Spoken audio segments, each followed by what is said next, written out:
حاملہ عورت اپنے شوہر سے آپ کیا توقع کر رہے ہیں؟ یہ لڑکا ہوگا یا لڑکی؟ شوہر: اگر ہمارا لڑکا ہے تو میں اسے ریاضی سکھا دوں گا، ہم کھیل کود کے لیے جائیں گے، میں اسے مچھلی پکڑنا سکھا دوں گا۔ بیوی: ہا ہا ہا۔ اور اگر لڑکی ہو تو؟ شوہر: اگر ہماری کوئی لڑکی ہے مجھے اسے کچھ نہیں سکھانا پڑے گا، کیونکہ وہ وہی ہوگی جو مجھے سب کچھ سکھائے گی۔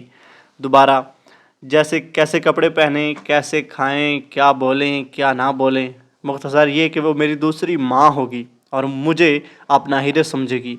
چاہے میں کچھ خاص نہ کروں، وہ ہمیشہ سمجھے گی کہ جب میں اسے کسی چیز کے لیے انکار کروں گا، وہ ہمیشہ اپنے شوہر کا مجھ سے موازنہ کرے گی، چاہے اس کی عمر کتنی ہی کیوں نہ ہو۔ وہ ہمیشہ یہی چاہے گی کہ میں اسے اپنی گڑیا کی طرح سمجھوں۔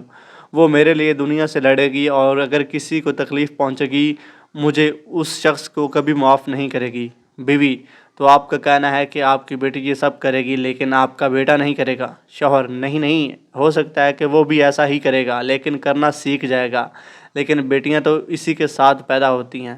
بیٹی کا باپ بننا کسی بھی مرد کے لیے فخر کی بات ہے۔ بیوی: لیکن وہ ہمیشہ ہمارے ساتھ نہیں رہے گی۔ شوہر: ہاں، لیکن ہم اس کے ساتھ اس کے دل میں ہمیشہ رہیں گے، اس لیے واقعی اس سے کوئی فرق نہیں پڑتا کہ وہ کہاں جاتی ہے۔ بیٹیاں فرشتہ ہیں، غیر مشروط محبت اور دیکھ بھال کے لیے ساتھ پیدا ہوئیں، ہمیشہ کے لیے۔ بیٹیوں سے نوازے تمام خوش قسمت باپوں کے لیے۔ اللہ حافظ۔